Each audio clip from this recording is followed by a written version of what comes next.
Nous sommes toujours au congrès Mission 2016 et j'ai le plaisir de recevoir le père Michel Giton. Bonjour Fidjal. Bonjour. Donc vous êtes l'un des fondateurs d'Ain Carême. Oui, on dit ça, oui. Voilà, cette communauté qui est aussi un des partenaires essentiels de ce congrès.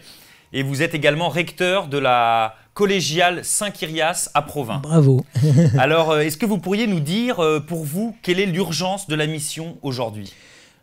Beaucoup de gens vous diraient effectivement elle est urgente parce qu'on voit le nombre des catholiques qui a l'air de diminuer, les églises qui ne sont pas toujours remplies, etc. Mais ce n'est qu'un aspect. L'urgence, c'est surtout de retrouver notre vigueur spirituelle. Or, dans le christianisme, quand il n'y a pas une mission, ça veut dire que le christianisme vieillit, quoi. En gros, qu'on gère une vieille maison et on n'est pas en train de penser que c'est tellement passionnant ce qu'on fait qu'on a envie de le partager. Alors quand on ne fait plus de mission, c'est qu'on est en train de disparaître, du moins de vieillir. Et comment, dans ce contexte, pour vous, le congrès peut avoir un sens particulier ? Quel est-il ? De réunir des forces différentes, parce que le gros avantage, c'est que Annunzio, qui est à l'origine de ce congrès, qui en est la cheville ouvrière, a réussi à tisser de très bons liens avec nombreuses communautés, et c'est toute une mouvance en fait qui se retrouve.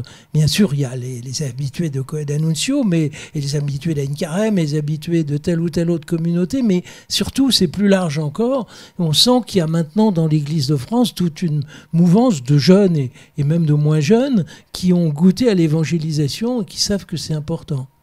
Quelle serait pour vous un peu une citation que vous pourriez nous partager autour de la mission ? Celle qui me vient comme ça, c'est, puisqu'on est le jour de Sainte Thérèse, ça serait la phrase de Jésus qui dit « Je ne suis pas venu pour les bien portants, mais pour les malades ». Eh bien, de fait, Jésus est venu pour tous les malades de ce monde. Ils ne sont pas toujours physiquement malades, mais qui sont malades dans leur tête ou dans leur cœur surtout. Et alors, dans l'année à venir, quels sont les événements un peu auxquels on pourra retrouver Ain Carême ? Alors tous les mois, nous avons au Bon Conseil une soirée d'atelier, comme on dit, c'est-à-dire où il y a une dizaine d'enseignements. Alors le prochain, je crois que c'est le 17 octobre ou quelque chose comme ça, c'est un lundi en tout cas. Et puis surtout, à l'horizon, nous avons un grand pèlerinage parce que nous avons reçu de la tradition des gens qui nous ont précédés l'idée que le pain Jean Terre Sainte, c'était capital et que surtout quand on pouvait le faire avec plusieurs âges, plusieurs styles et qu'on pouvait se rassembler dans une grande liturgie, alors ça aura lieu l'été prochain, à la fin juillet et surtout en août, donc 28 juillet, 9 août. Et pour ça, le plus simple, c'est de regarder le site Ain Carême, communauté Ain Carême, ça se trouve vite sur Internet. Très bien. Merci beaucoup, mon père.